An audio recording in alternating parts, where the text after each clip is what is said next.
I'm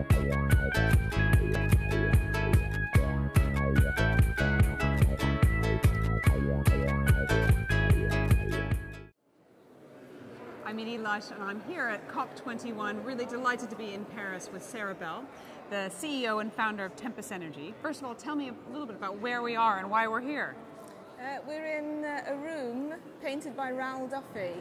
It's basically a mural painting of all the original innovators and creatives and scientists who created the original energy system. But when they created it, they didn't for a moment think that they were having this externality, that their amazing work was causing climate change. So they innocently created this extraordinary system that unfortunately has created a problem for us. And what do you think the problem is? Where do you think we're going with energy, with climate change? What is Tempus Energy doing about it?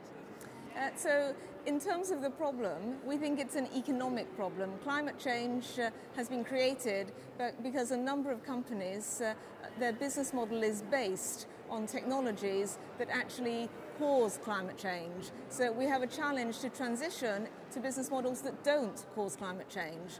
So Tempus Energy is an innovator in this space, actually, that has come up with a business model that doesn't cause climate change, but actually is a climate change resolver.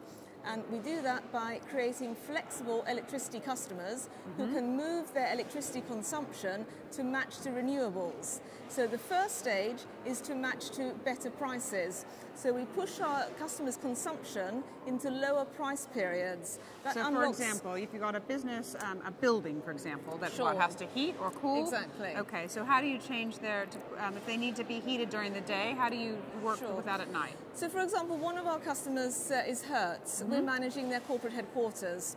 They have a large chiller that drives their air conditioning load.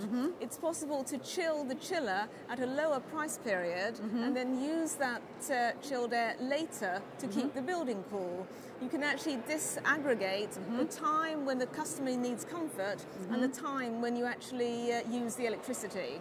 By disaggregating the two, effectively using thermal storage, either cold or hot, you are able to push that consumption into a different price period. That basically unlocks value for customers in the form of a lower bill, which motivates them to become flexible. The more flexible customers we have, the more cost effective we'll be able to run a renewable energy system, because we'll be able to manage the inherent intermittency from renewables. And what's next? What do you think is the next step in terms of innovation? Where is Tempus Energy going? So we started as an electricity retailer in the UK in March this year, and we're building up more and more customers and unlocking their flexibility, which means in the UK we're going to be able to cost effectively put up more renewable generation, wind and solar, and manage that effectively. So all the technologies are there. We're using technologies that are tried and tested, but it's about proving that commercial model that it is cheaper to do this. And we're doing that by outcompeting every single other retailer in the UK. We are the cheapest electricity retailer because we've innovated to a lower cost base. So thank you so much for taking the time to speak to me, and thank you very much for having Hub Culture here into your amazing event tonight. Thank you. I'm Edie Lush at COP21.